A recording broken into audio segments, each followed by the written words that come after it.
Welcome, everybody. Hopefully you are having an outstanding Tuesday morning. Welcome to the Break the Cycle with DSD show. I'm your host, Duane. Things started out okay today. They actually were working, so that's a good sign.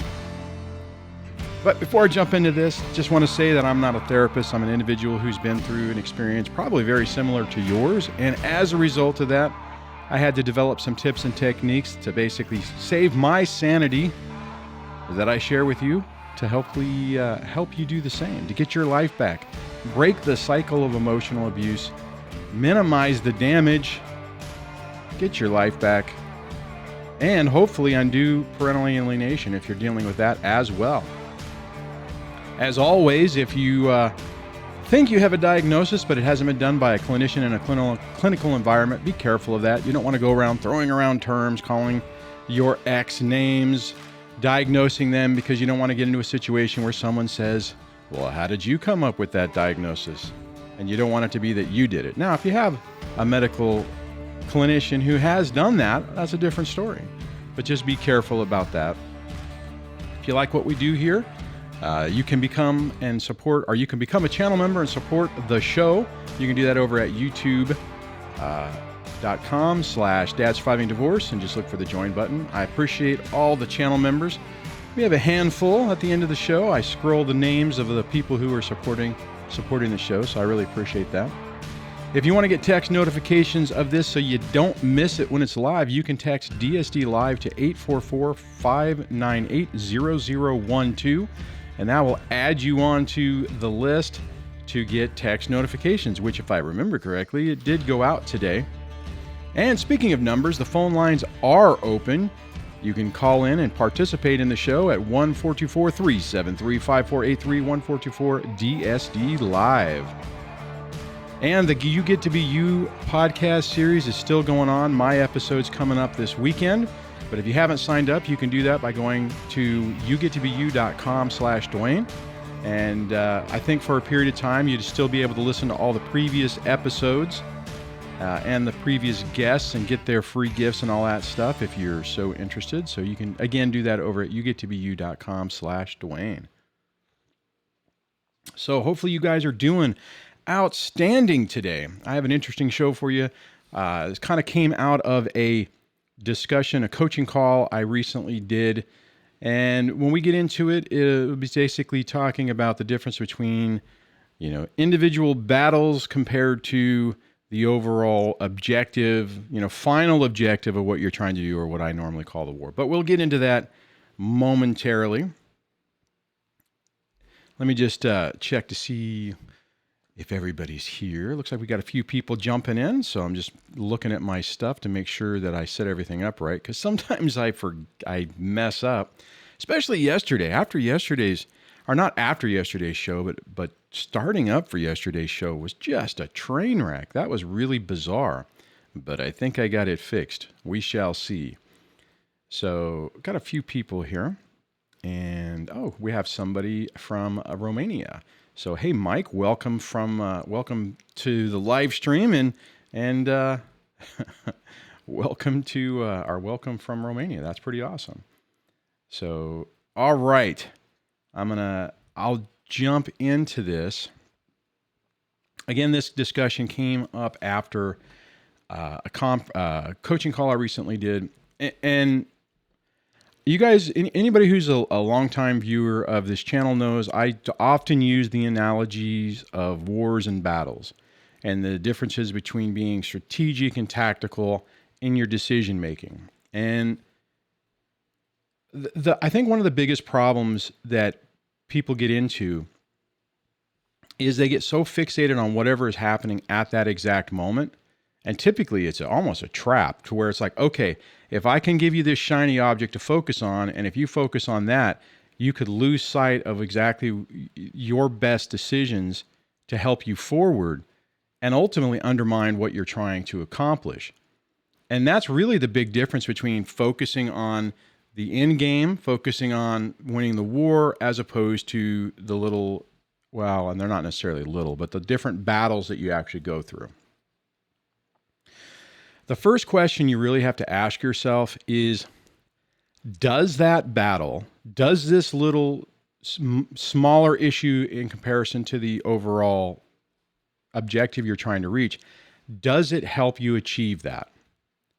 In other words, if you respond to a particular issue, or you elevate or escalate it, maybe you go back to court, or maybe you start a verbal back and forth to try to get some change or affect change in your situation. If that isn't helping the overall end game, then you really have to question and decide, is it really worth it to go down that road? I've had a conversation with somebody about a year ago, if I remember correctly, who was in a situation where their ex had arbitrarily decided, I'm switching schools. And they're like, no, this is a better school. The kids need to stay at this school. Well, I'm switching school. And the ex just switched the schools. So, I mean, in my mind, if like that's super important and it's overall, it's a key cog in the overall goal of what you're ultimately trying to accomplish, then that battle is worth fighting.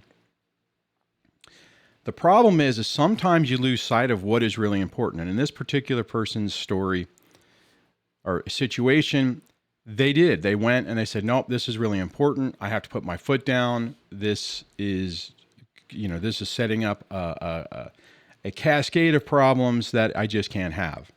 I'm like, all right, you've thought through it. But here's the problem. As a person started progressing into this, it started getting worse. And I remember having a follow-up conversation where they're like, you know what? I don't really care. I mean, I don't care. I mean, yeah, this other school's better, but it's not something I would die on my sword on. And the problem with that is you have to be very strategic in what you're trying to accomplish. If you take up a charge and it's really not that important, or your objectives aren't really clear, you really have to decide, is it really worth it to go down that road? Now, I just gave you one example of where a person did that and it wasn't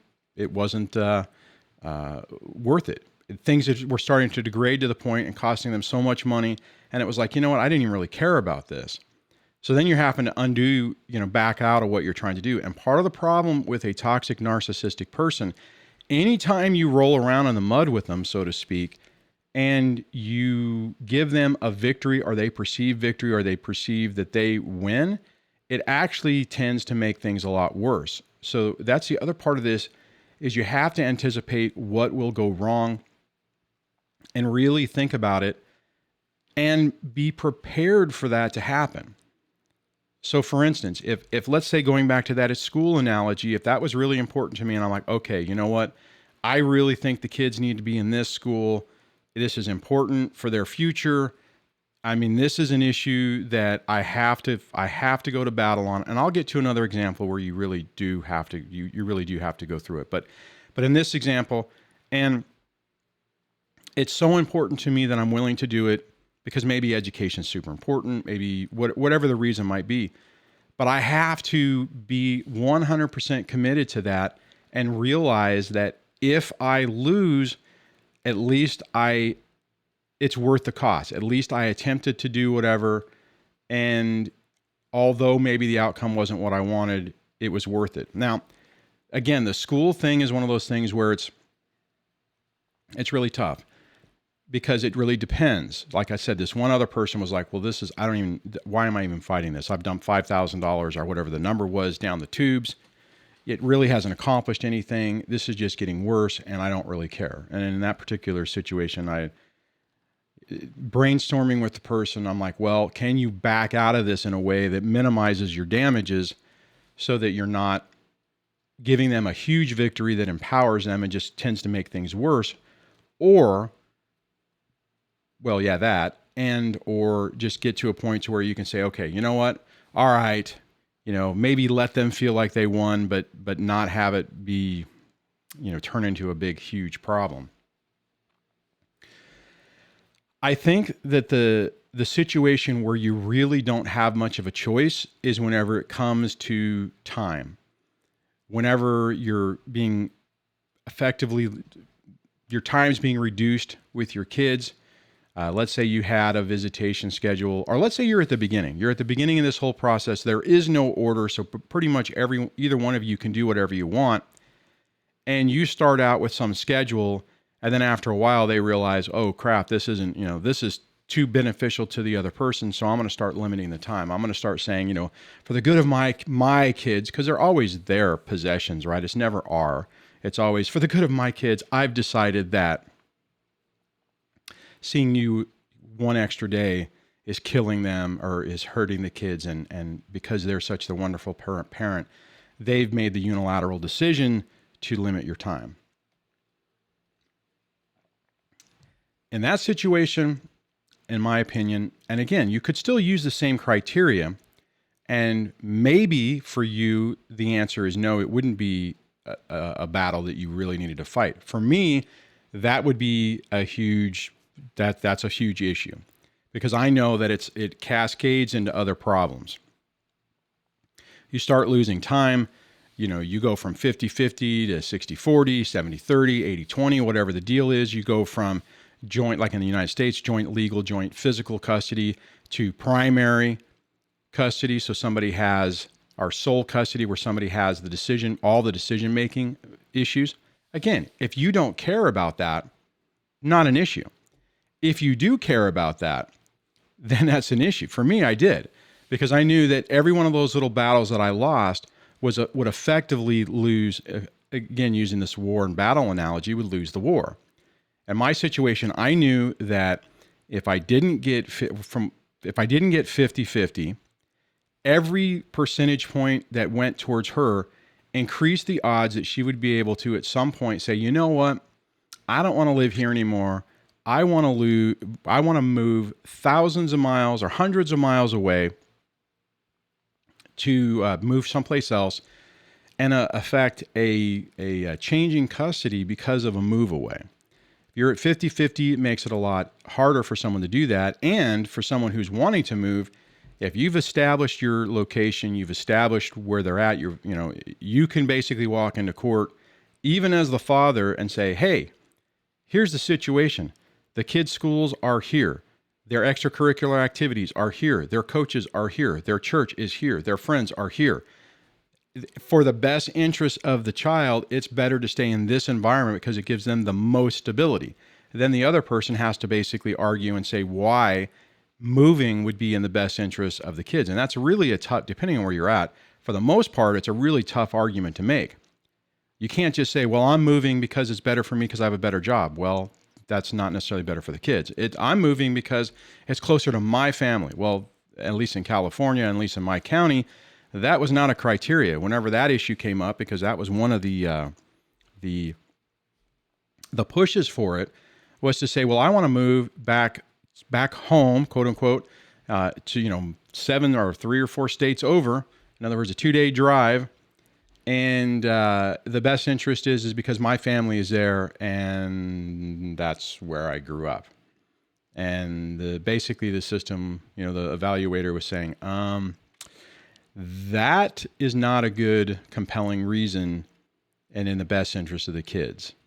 So you have to really, look at that. And that's where you really have to take a pause and decide, is that little battle or that large battle really worth pushing the envelope for? Is it really worth it? Again, in my mind, custody is an easy one.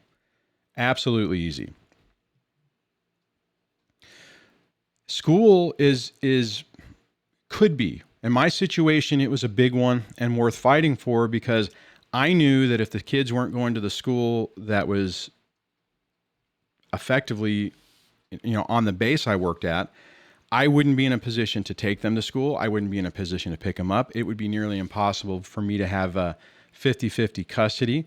And I knew that if that our second part of it, I knew that the rating of the school in my town was not as good as the other school. The clientele, so to speak, wasn't as good as the other school. The other school is kind of like almost as close to a private school as you can get without having to pay for it. And that was something that I put a line in the sand and was adamant that I wasn't going to back off on that. And if it would have went to court, I would have fought that battle however I had to do it. So my point on this is it's so easy to get wrapped up in the moment, especially when you're dealing with somebody who completely understands how to push your buttons, how to poke you right in the eye, and effectively get you to respond in a way it's reactive instead of proactive, in a way that it doesn't give you the opportunity to really think about what's going on, and you just lash out in the moment because they find a way to really effectively trigger you. Really take a moment and think about what you're going to do. If you're being strategic, you're working through you're looking at the issues, you're looking at at all of the effects, then you're in a better position to where you're making a decision that's not just spur of the moment, that's not reactionary, but it's more like, okay, this is, you're playing chess. You're looking at the moves and you're saying, okay, this move, I need to make these 5 other moves. You're anticipating, okay, this move is meaning this. This is what they're trying to do, and I need to do something to stop it. And if you can look at that and the course of action you're taking is working towards that, then you're making the right decision. The final thing I just want to mention on this is you have to understand that sometimes doing nothing can affect your outcome. You can also get on the opposite of this to where you don't react. You just let everything go and it just creates a problem. For instance, let's say hypothetically, you don't have a custody order. And this is kind of what happened with me. We started out without a custody order, and to be honest, her supreme failure was not taking the deal that I offered up originally. I had no idea what I was dealing with. I was trying to be, I wasn't even trying to be fair. I would have basically set myself up for frickin' disaster. I was not pushing time. I was like, hey, I'll pay you this. We'll just kind of work it out. It'll be ambiguous. If she would have said yes, she would have got more money. She would have had more time and effectively been in a much better position to make an argument for a move away. You have to realize that if you just let things go, you don't have any type of boundary, sometimes they can use that to erode your time. And it's a very subjective look, because you have to look at it and say, sometimes doing nothing is the right thing. You can look at it and say, okay, in the overall big picture, this issue is not worth dying for or worth fighting for or whatever. And you look at it in the grand scheme of things, and it's like, okay, this is really not worth it. So I hope that makes sense. I hope that's helpful, because sometimes I think we get so wrapped up in what's going on that we lose sight of the major objective. All right, so I'm going to look through. Oh, it appears, if I'm correct, that moderator Debbie is here. I wasn't thinking she was going to be on today. So let me see if I can find this. I guess I scrolled too far. Let's see.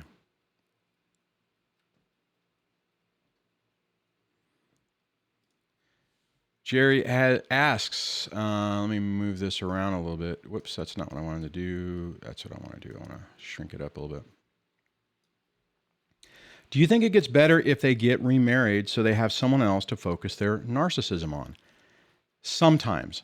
It depends on the dynamic of that relationship. If they marry somebody who is equally as narcissistic and they just enjoy as a team focusing on you, then it's not so good. And I've talked to people who've had that particular situation.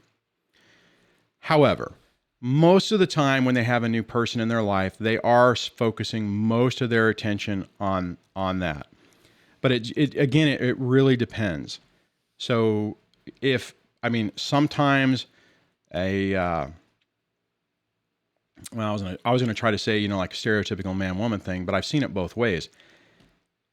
If for some reason that new couple finds that the kids are a key ingredient in their image or their self-worth, then in those situations, they could potentially make it worse. However, I would say probably most of the time, they tend to focus on themselves. All their drama is going towards each other, and you get a little bit of a reprieve. The problem is also what typically happens is as soon as they are done with that and that falls apart, it's like they get out of it and they go, oh crap, I have no one to focus my wonderful attention on, and they focus it right back on you. But I would expect for the most part, there's going to be a lot of triangulation and a lot of issues when they have a new relationship. Even if it's just, my new person is so awesome, let me post everything on social media about how wonderful they are. That type of stuff happens a lot.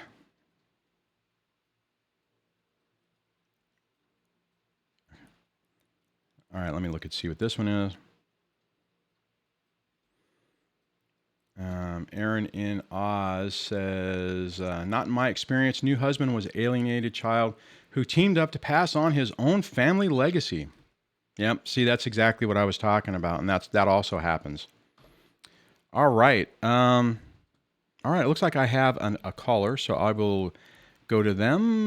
They are in area code 425. Let me hit the right button. Hello, and welcome to the show. Hello. Hi, how are you doing? Thank you for having me on here. Oh, yeah. Good. I'm a return caller. I've called before about my ex-husband taking my daughter away from me during this coronavirus, only allowing me to see her in front of his house. This was 6 months ago this has started. I am getting the courage, wanting to take him into court, file for contempt. Okay. You had just recently said your action on not doing anything can hurt you. Will the court see me as someone who has abandoned her child for 6 months? No, I don't think through COVID. How could this hurt? How could this hurt me? Because I allowed her to stay over at his house, but I want to take her out to dinner. I want to take her golfing. I want to take her places, but that has not been the case. Are you in a state that's still in lockdown? Or are you in a state that's opened up? Because I know there are different ways things are around the country. Where are you? I don't want to know what state you're in, but like for me in California, things are still locked down. Restaurants, they're starting to open up, but it's you can only eat outside, that type of thing. So are you guys in lockdown or are you not? So yes, that's the same. Restaurants are opening up, eating outside, but no personal businesses. Okay. We're still in well, lockdown. Then, yeah, for him, unless there's some outstanding issue medically, like let's say your daughter has some, what am I trying to say? If she's like comorbid for COVID, if there's an argument to say that your daughter shouldn't still be out in public because it's too risky because of her underlying conditions. No. And to be honest, I don't think that's not it. Yeah. No, then I think let me first to address your first part. My opinion, and double check with an attorney to make sure, is nobody's going to hold this COVID time against you. Nobody's going to, the court, I really would be surprised if you went in and said, hey, you know what? I agreed to this because, in the beginning of this, it was like death and gloom and doom. And the reasonable decision is to try to make it as safe for our kids, right? I think a lot of us did that in the beginning, tried to say, okay, let's minimize time. Now, your ex is obviously is using that to his own advantage. I think you need to basically say, hey, look, things have opened up. Doing the social distance visiting in your driveway isn't appropriate anymore. And if he still doubles down on that and forces the issue, then you're going to have to basically go to court. I don't really think with all of this that somebody's going to turn around and say that you abandoned your child, because you haven't. You've made an effort in the beginning to try to see your kid. and you minimize some things because of the trauma of dealing with your ex. But this is a very unprecedented time. This is not that 6 months ago you decided to go find yourself and you disappeared and you went to Tahiti for 6 months and now you're coming back. That's not what this is. And I don't think anyone's going to look at it that way. Right. I have months of me trying to see her, and even proof of him saying I am allowed to talk to her on the phone, and that is it. And you have a court order, right? You have a court order 50, with 50. You have 50-50? Yeah, 50-50 custody, and we were supposed to go to court in March, but that case was dismissed. And then because of COVID, he just 2 weeks after the case was dismissed said, you know what, no, we're obviously not going to ever go to court. So he took control, and my daughter's crying, saying, no, I don't want to go with you. It's not safe. I'm staying here. Well, okay, fine. You can stay at your dad's. Right. I have such a fear. He has been able to tell my family and friends that I am an unfit mother, and they believe him.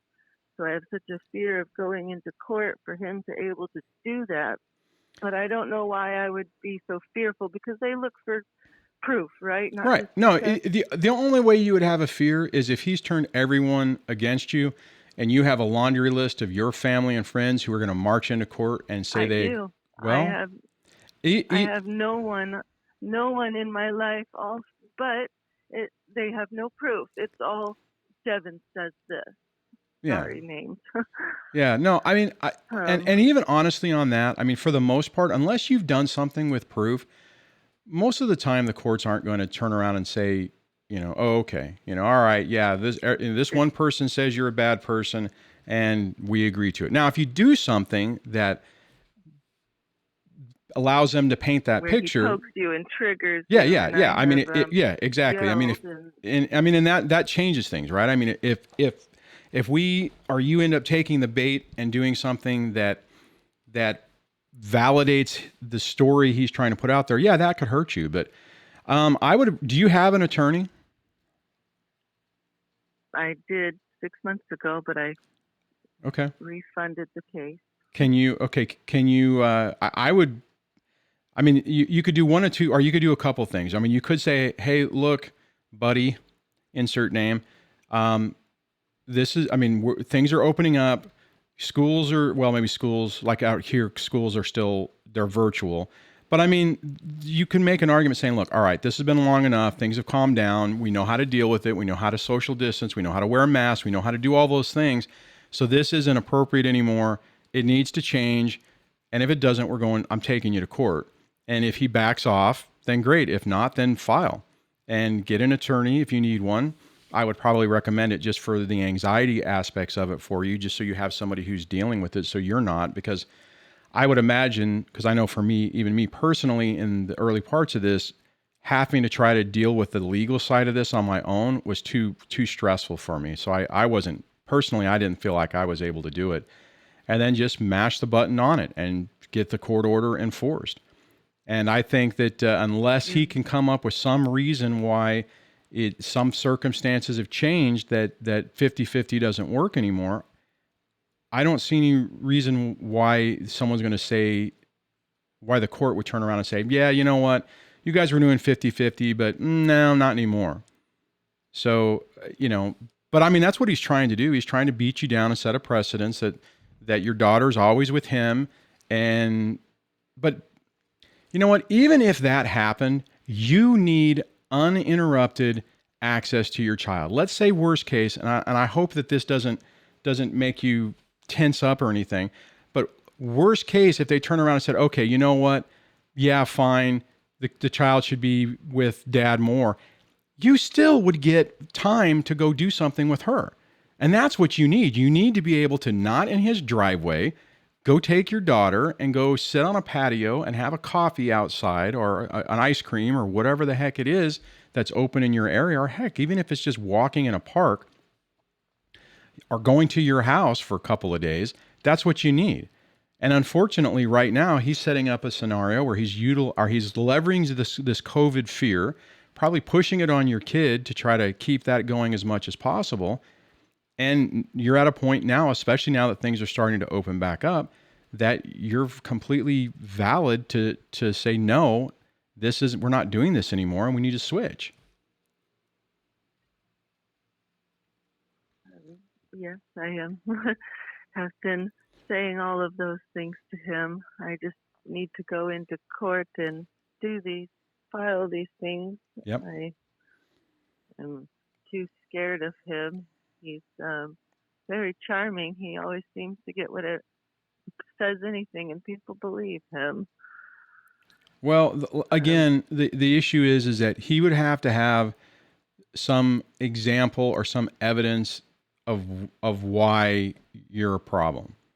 And just saying it, no one believes it, right? I mean, maybe the flying monkeys and the people who aren't really on your side believe it, but unless there's some hard evidence, it's in a court of law, they're not gonna. I mean, everything is up in the air, right? Say that again. I have a lot of things on my side of my case, so I don't even know why I'm fearful. I've got 2 school districts that she has gone to of the main office, writing me a paper saying how the father denies me the Thursday folder that they send home because she's with him on Thursdays. He does not feel it is right for him to send me the folder of her schoolwork information. So I've had to go into the office and request a second folder just to be made for me because he will not share it. Yeah. And see, now doctors also writing me letters saying that I'm the only parent that they have ever seen take her into a doctor appointment. And now that it's been 6 months, going on 7, that she is in with his care, where's the dentist appointment? She needs a teeth cleaning. It's been 6 months. It was just her birthday. Now she needs a doctor checkup for a well-year checkup. He's not doing these things. So I have things on my side that I'm taking care of her. He's not. You just said it. What you just said is you have evidence to demonstrate a difference. He probably doesn't. Right. Honestly, you need to call your attorney and start filing. I know it's expensive and I know that it's stressful, but you've called in a few times. You're under a tremendous amount of stress anyways. I mean, you're already feeling stress, right? I mean, kind of like going back to what I was talking about before with the war and battle, you've already fought a couple of battles and you're already in the middle of it. The thing is now you need to get to where you have uninhibited access to your child and start getting things back to normal. And as a result of the current situation, the only way you're really going to be able to do that is to force it through court. Oh, and let's see, John Boston just made a comment. It says, I got notes from the doctor saying I took my kids to the doctor and that was very helpful with the case I was in. And most of the time it is. Honestly, you have a lot of information or you have a lot of stuff on your side. You've tried to accommodate this. I mean, when you called before and we were talking about it, things were a little more tense. The lockdowns were a lot more stricter. It was a different time. Things are starting to change. Things are starting to open back up. So, it's not, I know what your ex is trying to do. He's leveraging this as much as possible. He's playing on the fears of the kids, of your child. I mean, I see that. I have my, even in my situation, and it's not a custody issue, my 21-year-old is still super nervous and anxious about this. So you take a child and you give them, somebody who's not 21 and is younger. I know yours is younger. You're in a situation to where it's a lot easier to freak a kid out that this is doomsday. And I mean, okay, yeah, it's serious. I mean, I'm not saying that what we're currently going through, but I think we've learned enough we know what we can do. We know what we can't do. We know how we need to clean. We know what we need to do to protect ourselves and minimize the risks. And that's what you do. So it's not like it was before. So yeah, I mean, and I wouldn't feel, I understand feeling anxious because it's very scary. Going to court is scary. Dealing with somebody who's unpredictable and who is charming, I can relate. I mean, I remember it seemed like no matter what I did, the ex was able to bounce around and everyone just was like, oh, what a wonderful person. You must be a scumbag. It's like, what? and it's stressful. So, but you know, whatever other people think really has no relevance. The only thing that matters is what the judge thinks, and if any evaluators involved, what they think. Everyone else can say whatever the hell they want. I mean, as long as they don't bring up, as long as they don't have evidence of why you're a problem, then it's, if you don't do anything, your ex is just going to keep this as the norm, and it's just going to make it harder and harder to try to undo.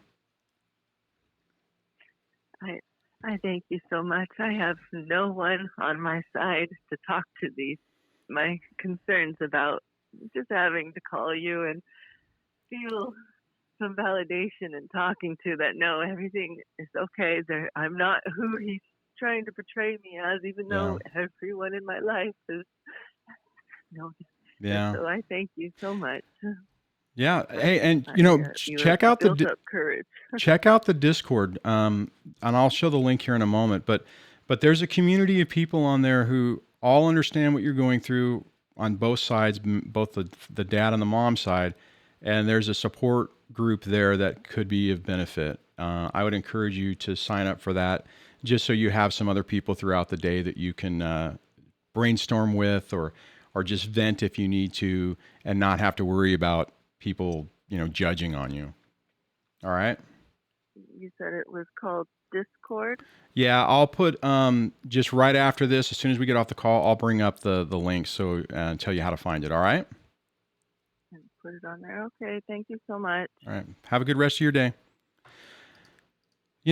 It's amazing how much these people but just screw with your head. They really get into your head to where you start second guessing yourself. You don't believe yourself. You don't think anyone else will believe you. Excuse me. And it just drives you crazy. All right. What I'm going to do right now is, if this works. All right.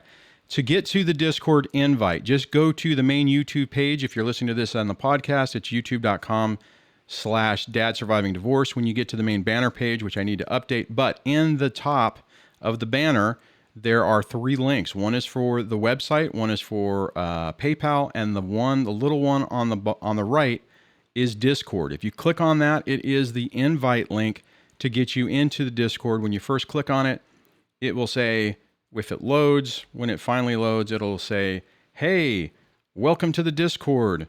You've been invited. Do you want to accept the invite? And it looks like moderator Debbie has put that in that link in the chat as well. So then you just accept the invite, follow the instructions, create an account.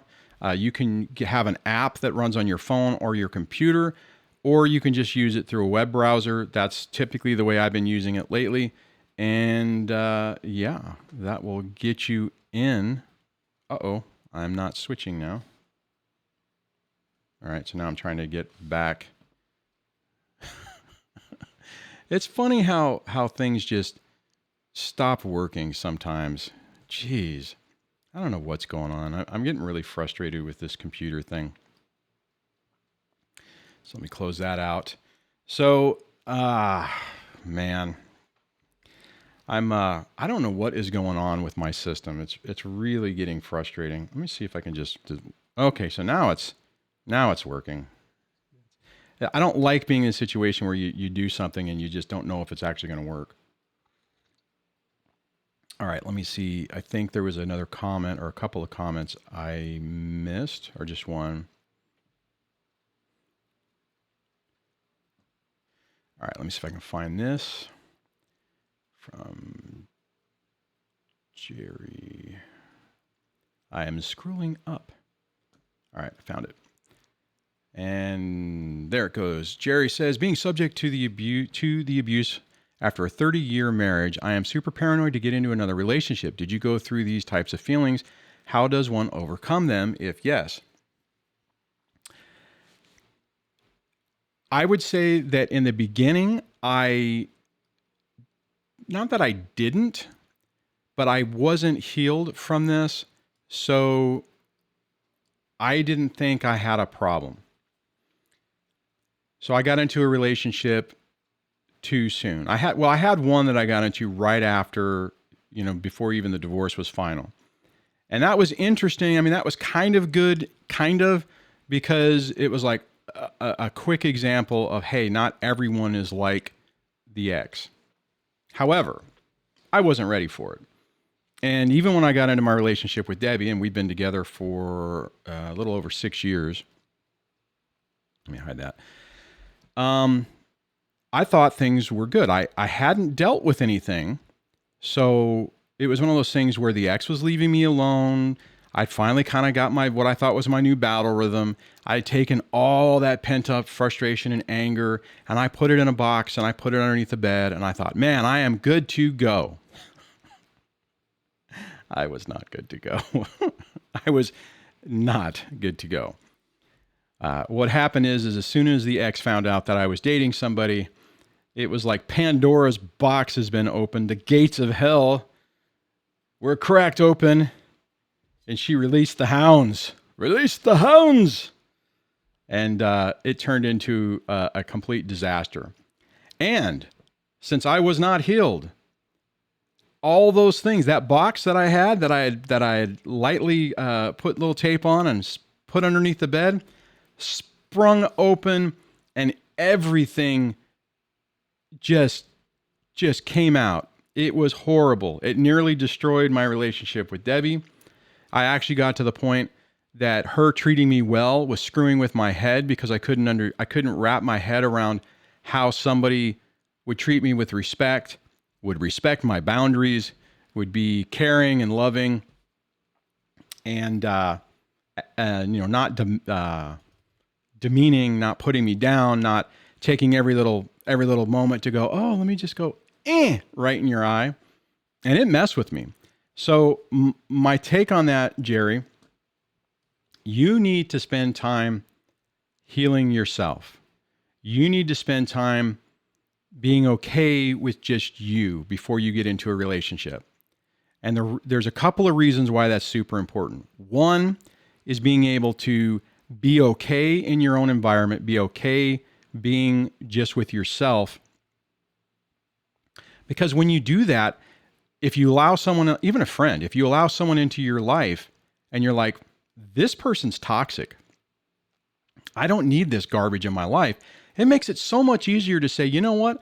I don't mind going to the coffee shop by myself. I don't mind going out to when we could actually go out to restaurants, but let's just say hypothetically, I don't mind going out to a restaurant by myself, sitting down and ordering a nice meal and looking at whatever's going on and listening to the noises and maybe reading something on your phone or a book or something.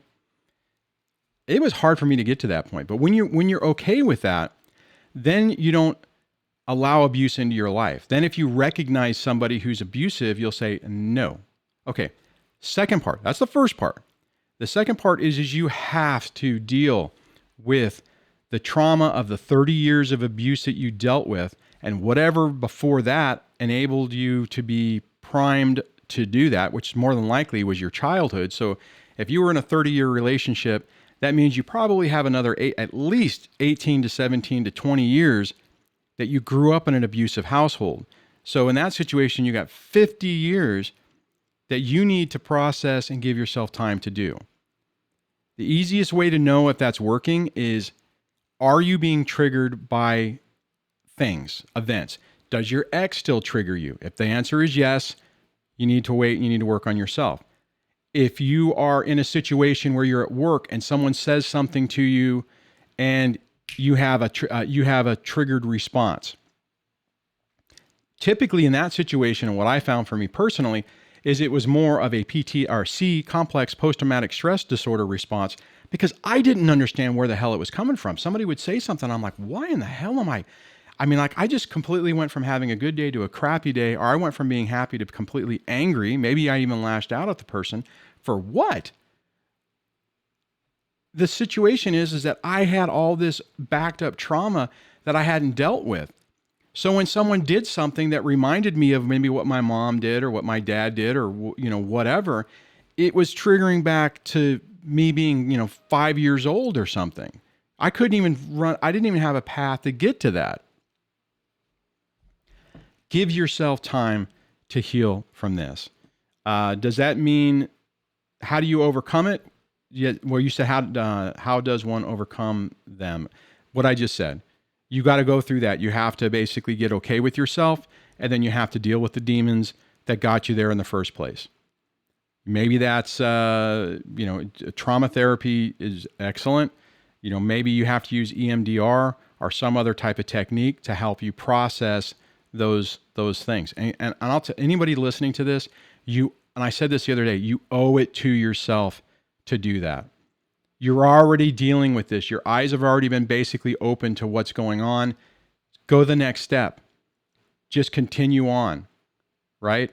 I mean, it's like another analogy. I mean, if you start going to college and you're working on your degree, if you stop, you never make it forward. How many people, I'm one of them. I mean, I'm one of those people who started college and then it got overcome by events, and 25 years passes by and it's like, holy crap. Whereas if I would have just stuck with it, even if I did it slowly, I would have had that completed. Just, even if it's slow and painful, even if you have to take maybe a little bit of breaks every once in a while, just keep pushing through it. All right, let me see what else is going on in everything. Wow, I just went on a tirade and now it's 6:46. Holy cow. Let's see.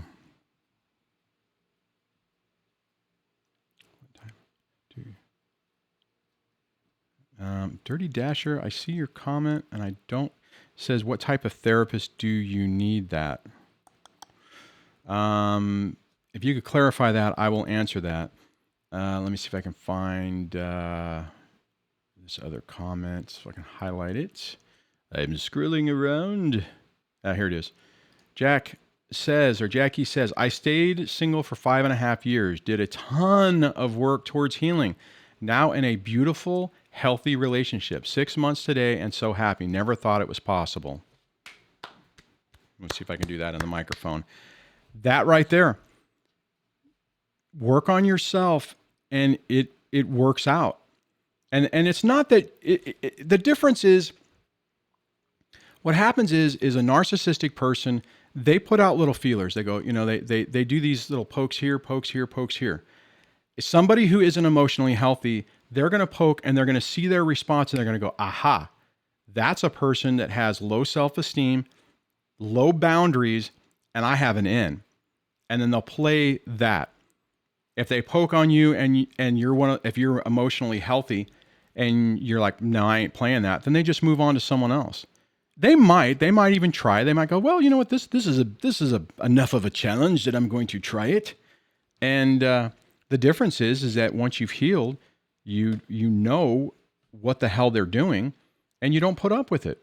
Part of it, or the biggest part about it, is when you get to the point that you're not scared to be alone, then it doesn't bother you. Like, I'm in that mode, right? I mean, I know I'm in a relationship. I've been in a long-term relationship. We don't live together, but I mean, we've been together for over 6 years. But at the end of the day, I don't feel like I have to have someone in there, right? And I think it's better, right? Because it's like, okay, I can look at, sorry, Debbie, I know you're I'm talking about you as you're in the comments, but the reality is that I'm with somebody that I can objectively look at and say, you know what, overall, it's like, I like this person in my life. I think it's a compliment. It's not detracting. It's not, it's somebody's not throwing roadblocks in my way, trying to throw landmines in my way or emotionally screw with me. So it's one of those things where it's like, okay, you know what? This is a worthwhile investment. This is a worthwhile investment of my time. No, what I mean is that it's not it's not destructive. I wouldn't allow that in my life anymore. If the relationship completely went south, then it would be, yeah, it's a lot of time, but it's at the end of the day, it's not one of those things where I'm going to be like, oh my God, it's so scary to be alone that I'm going to put up with negative, toxic behavior. I hope that made sense. I'm sure Debbie will let me know after the stream's over. Anyways, Let's see. Did Old Dasher clarify? Let me see. Got. Well, I will grab this. Old Dasher says, got with the ex at 23, was with her for 20 years. That's 40 plus 3 or 43 plus years of trauma. Dude, that's pretty close to me. I mean, I got with mine at like 18, 19, and we were together for 21, 22 years. And, and then I had all that other stuff before. If Old Dasher, if you were talking about what type of therapist, if for you, I would say look for a therapist that has, trauma in their description. Like if you go online and you look for, like psychology today, easy for me to say, look in your area. Most of the times they'll show like the name, they'll show, probably their rating, and then they'll show what their specialty is. Like maybe it's, marriage and family, issues. Maybe it's children. They focus on children. Maybe it's LGBT issues. Maybe it's sometimes it says trauma. Find a trauma therapist, because that's what you're dealing with. You're dealing with deep-rooted trauma from years of emotional and or physical abuse, and that's what you have to undo. I personally was just accidentally ended up with a trauma therapist, and I was so grateful and lucky for it. To be perfectly honest, I think all the therapists that I ended up dealing with, I was so lucky that they all were really good. The one from work, the EAP, the Employment Assistance Program therapist, was pretty good.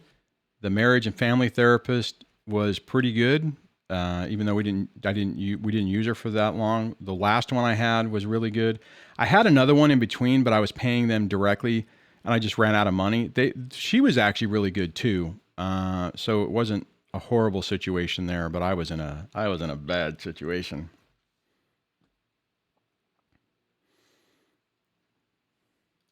DC says, test for a new therapist. Ask them if they know about CPTSD. Some don't believe it's a real thing. Yeah, probably when the new I saw EMDR, so it messed me up.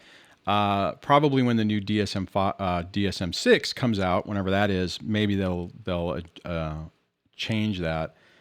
But yeah, you definitely want to have somebody who understands this stuff, who gets it. Probably even better off if you do the initial meeting, and if they're like, it kind of sounds like you might be dealing with somebody, like a personality disorder, then you're on the right, you're on the right track. Let's see.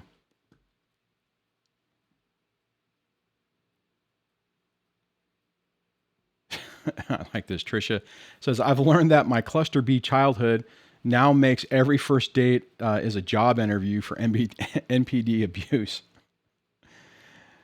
I mean, you probably don't necessarily want to go into that on every first date, but you want to have your spidey senses up. And here's the thing. Honestly, most of the time, our guts tell us, not always.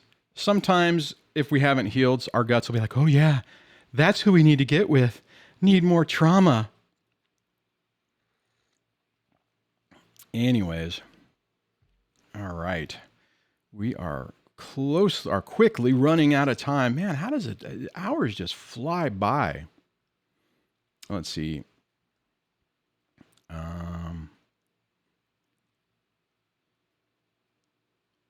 right. I see solar eclipse. I won't answer your thing on air, but I did see your comment, and I'll answer that later today. So, I like this. Jack says, yes, makes sense. We are no longer codependent. That's the key, right? I mean, whenever you get to the point that you can, whoa, what did I do there? Validate yourself, and you don't need or require external validation for somebody. That is such a life transforming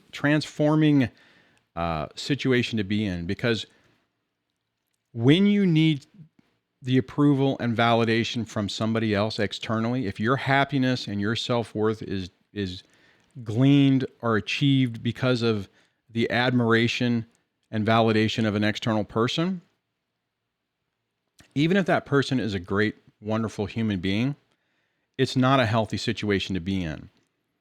Their approval and validation should be a bonus, right? You should be solid in your foundation. You should feel good about who you are. If they have constructive criticism and it's done in a loving way, okay, fine. But you don't want to be in a situation to where if you don't have somebody basically tapping you on the head and saying you're an awesome person, and you're chasing that, and then you're going around trying to make that person do that, and that's how they control you. As soon as a toxic person understands, oh, this person really needs my approval, so I can now play emotional games with them to get what I want. And sometimes what they want isn't for you to do something. It's just to make you dance. It's just to make you squirm. It's just to make you feel something that they decide. It can be just as malicious as, you know what, I'm sitting here, my significant other is having a good day. I don't want them to have a good day. I want to bring it down a notch. And you just start, you systematically just tear them down. And because that person needs your admiration and approval, then they start trying to fit, what did I do wrong? What can I do to fix it? And it's tough, right? Because whenever you have, if you have somebody who's in your life that is important to you, it's really easy to get to that point to where them playing those games really negatively affects you. The difference is whenever you get to the point that you're healthy, you look around and you go, you need to knock that off. I'm not playing this game. I don't know what you're doing. This is, no. This is a problem. Like, this is a deal breaker. Right now, this is a line in the sand. And if this behavior doesn't stop, and I'm saying that because it's not like, people have bad days, but you need to be able to have a conversation with it. If the person's like, oh crap, oh sorry, whatever. And then then in that situation, like the other person talking about the job interview, then you're looking at it like, okay, is this a pattern? Was this an anomaly? All of us have bad days. We all have bad days, but can you have a discussion about it that achieves, good discussion, good communication, and real change? All right, man, we are at 6:59. Sorry, 6:58. I can't even read. I see the big 8 right there. So let me see. What if we have a couple more minutes? I'm going to grab this. Jerry says, I have done trauma therapy and EMDR and am doing mostly well. However, I just can't seem to shake trauma dreams and the associated anxiety attack. Anyone have any pointers on shaking trauma dreams? What I did with that is I did the hypnosis stuff. So, and actually what's really weird, I was just looking at my old therapist the other day, and she actually says that she has that now, which is like, oh wow, that's interesting. She didn't have that before. What I did, and let me see if I can get it to work. I'll go to resources, click this. This will probably crash my computer again, and I'm going to try to do this quickly. If it'll load, come on, you can do it. It's not loading. All right, if it was loading, wait a minute, there it goes. What I ended up doing that was really helpful were the Rebuilding When Your Relationship Ends workbook was really helpful, but these hypnosis download files. I know if you've never even considered it, and I never, ever would have considered it, this stuff really helped me. The Mend Your Broken Heart, Letting It Go, Requited Love, if I'm saying that right, those 3, actually all of them were good. And I think in the relationship pack, there's another one that I didn't have. I listened to those over and over and over and over again. And that really helped calm my mind, and the panic attacks and the anxiety started to go down. Still took a long time. Oh crap. I am almost out of time. I wasn't looking at the clock. Thanks guys. Thanks for all the channel members. Thanks for hanging out with me today. I will be back tomorrow. If I can figure out how to get my system to work, I will have a guest soon. Maybe this week, but probably not because I keep having issues. On that, be kind to yourself. and hopefully see you back here tomorrow.